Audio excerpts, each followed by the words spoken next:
there's a fact out there that, or a set of facts that corresponds to intelligence, but the other problem is, well, what do you mean when you say intelligence?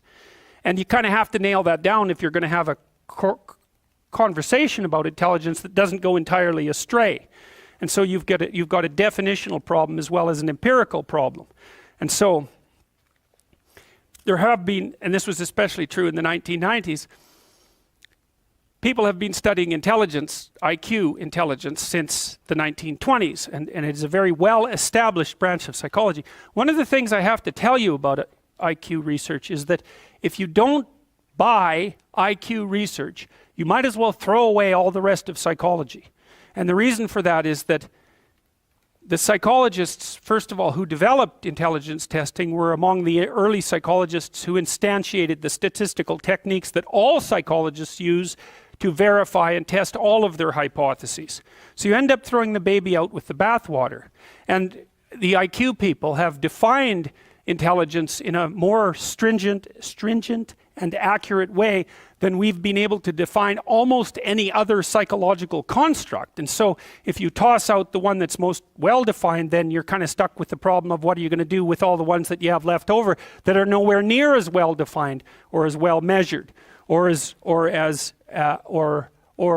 whose predictive validity is much less and has been demonstrated with much less vigor and clarity. Anyways, despite all that, people have posited a number of different intelligences, and reasonably so, because if you think of intelligence as that which might move you forward successfully in the world, obviously there's a fair number of phenomena that are associated with individuals that might fit into that category. So people have made these distinctions. Bob Sternberg, for example, has distinguished between practical versus analytical intelligence, and he kind of thinks of practical as like street smarts and has attempted to dissociate that from the kind of analytical intelligence that characterizes more straight IQ. You can get multiple rater reports of something like conscientiousness, and that'll up its predictive validity. But in the final analysis, the best you seem to be able to do with conscientiousness is about a 0.4 correlation. I mean, you people, I've measured the IQ of University of Toronto people, you know, people in this room who have an IQ of less than 120 are rare. Well, why? Well, smart people go to university. Now, is that actually a contentious statement? Well, it shouldn't be a contentious statement. It's self-evident. Universities were actually set up so that smart people could expand their abilities. That's why they were there. And you're selected on the basis of assessments that are essentially there to assess something like intelligence. And this is a measurement issue. And that's why I've been instructing you to some degree in psychometrics, because we actually know how to do this. We know how to answer that question. So let's take a look at how intelligence has been assessed and why, and then you can make up your own mind. Anyways, here's some of the examples of other forms of intelligence. And so then the question is, well, what does it mean to have a different form of intelligence? Would form A and form B be completely uncorrelated? Like extroversion, say, and neuroticism? Or would they be highly correlated? And then you might ask, well, how highly correlated do they have to be before they're the same thing? Or how uncorrelated do they have to be before they're different things? And actually the answer to that comes down to something like practical utility. It's like, imagine I'm trying to figure out how well you'll do in university. And I measure one thing, and you're high in one, it means you're going to be high in the other. Well, so is there any utility in measuring both things? And the way you figure that out actually is you do it statistically. So we take the target, which might be your performance across university. And then we say, well, can we predict your performance across university better by using one variable or two variables? So we would enter them both into a regression equation. All a regression equation does, it's quite simple. So you're trying to predict a target, and the regression equation tells you how well you can predict that target if you know another fact. Now then it gets a little complicated because that's a correlation. How well you can predict B with A. Well, a regression will say how much you can predict C if you know A and B, or A and B and C and D and E, because you can use multiple predictors, and you can weight them. So it might be 2 times A plus 1 times B equals C. And that's all a regression equation does. It's just multiplication and addition. Very, very straightforward.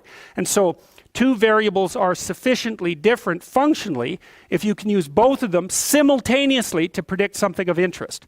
So again, it's a tool-like approach. This is how the psychometricians do it. Is something real? Well, it's real if you can measure it and it helps you predict. That's how it's defined. So then you might say, well, are there these multiple intelligences? Well, the first question would be, well, what do you mean by are there? And the answer to that would be, well, let's specify the question, since we're going to be scientific about it. Let's predict how well people do in university. We'll start with the assumption that intelligence, if intelligence isn't associated with university success, then you're probably not talking about intelligence. Now you could argue that, right? Because you could say, well, intelligence has nothing to do with university success. But that's a definitional matter. We'd have to agree to begin with. Is it reasonable to start with the presupposition that intelligence and university success share something in common? Well, I think you have to be daft to deny that initial proposition, although you could, because you could say it was privilege or socioeconomic status or any number of sociological phenomena, and some of those are obviously relevant. Social class, for example, because, you know, if you're in a higher social class, and all things being equal, intelligence included, if you're in a higher social class, you're more likely to go to university than you are if you're in a lower social class. So there's other factors that are going to influence whether or not you do well in university, but we're going to assume that one of them might be intelligent. Well, then you would ask, well, if you measured social intelligence, so that's, what do they call that? Social intelligence? No, emotional intelligence, which does not exist, by the way. Emotional intelligence, moral intelligence, linguistic, musical, logical, mathematical, spatial, body kinesthetic, interpersonal, and interpersonal. All different forms of intelligence. Okay, so to answer the question of whether they exist, what you do first is pick a target, prediction of university performance. Then you make a measure for each of them. Then you test to see if the measure measured the same thing across multiple instances within the same person. That's a reliability test, because what the hell good is your ruler if it stretches when you use it? It has to measure the same thing multiple times. And then you would say, okay, we'll take all these different intelligences measured the way we've decided to measure them. The first thing we'll do is see how highly correlated they are, because if they're two of them are completely correlated, then you have one, you don't have two, because that's virtually the definition of one instead of two. You can factor analyze them and see if you can pull out what's common across all of them. That's another thing, because then you might say, well, intelligence is what's common across all the measures of these intelligences. It's a proposition, it's not a fact. You have to decide if you're going to agree with it. But that, if you were going to do that, you'd use a factor analysis. You'd say, well, if someone was more likely to be musical, if they were also high in linguistic ability, and more likely to be logical and mathematically inclined if they had high spatial ability, etc., then you'd be hypothesizing that there was one factor behind all of those manifestations that's somehow similar. And maybe there wouldn't be. And then you'd take all your measures and you'd put them in something like a multiple regression analysis, and you'd predict your target, university performance. And then maybe you'd say, well, wait a minute, let's not just use university performance. Let's use junior high performance, high school performance, university performance, and job success.